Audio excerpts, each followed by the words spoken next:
We all have that one friend that's obsessed with the drink LaCroix, but have you ever wondered what went into the making of the controversial drink? Today we're going to look into the secrets behind LaCroix, and my thirst for knowledge is going to be quenched. I recently received a DM from the CEO of LaCroix, Larry Croix. I questioned the legitimacy of the account, but after some extensive research, I did find out that this was the real CEO of LaCroix. I looked up the coordinates of the LaCroix factory. Come to find out, it's not a factory at all, but rather a suburban home. This 200 square foot facility holds up to 3 employees, though at one point the CEO has said she's had 10 employees working at a time. All right, we're about to enter the LaCroix factory so we can tour it, but first we need to go through security. Let's go.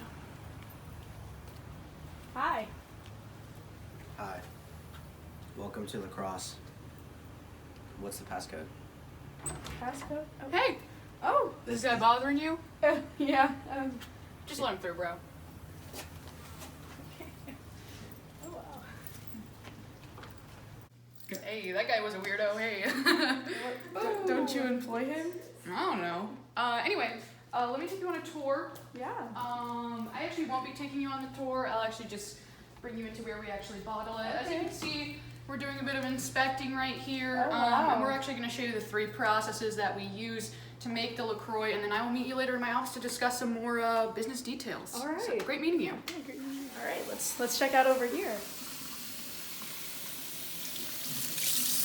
This is ready for bottling.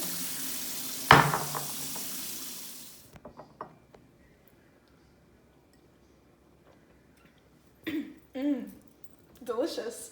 Thank you. All right, let's check out over here and see what she's up to. So, what are you doing? We're just really trying to get the flavor. Oh, what's going on over here? Oh, that's where we package the most flavorful drinks.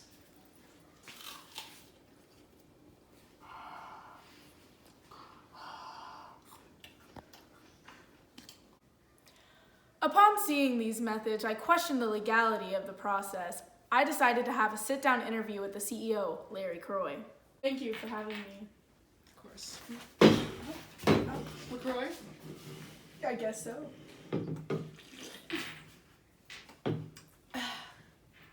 So I guess my first question would be, do you have the documents proving that this is legal, the way that you're making these LaCroix? Glad you asked. I do, in fact. Those documents, as you can see, perfectly legal. So clearly the legality checks out. So let's get into more why you decided to start this business. And I had leftover Sprite that I left in my 2004 Honda Civic for about 4 days that my friend accidentally dropped a half-eaten lemon into, and then it fermented for about a week, and I got back to it. And, you know, I was broke, just out of college, and I needed something to drink, so I took a sip, and, well, you wouldn't believe it, but it was delicious, as you have now learned. So...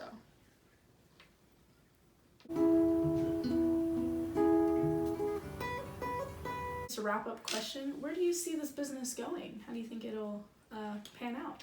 Well, I really think LaCroix is the drink of the future. I think it really charges you up, pun intended, because people say it tastes like battery acid. It doesn't, and it contains absolutely the legal amount of battery acid that's allowed.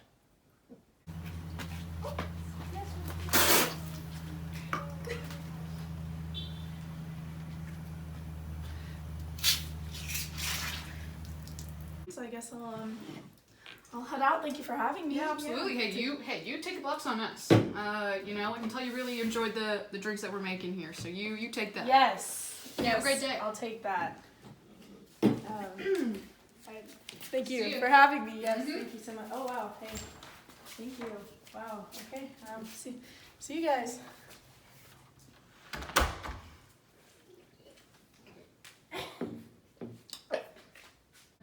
I better thank the LaCroix CEO for having us. Jenna hit a bump in the road and realized that the Twitter account that reached out to her had been wiped out of existence.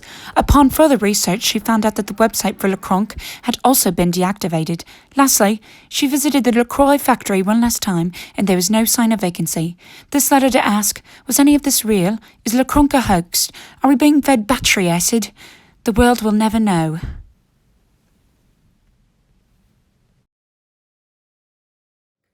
So it's how's it pronounced? The drink. Yes. LaCroix. LeGrunk. Lucas Cruikshank. Oh, that would be LaCrispy. Krispy Kreme Donut Factory. Crying in my room on a Saturday night.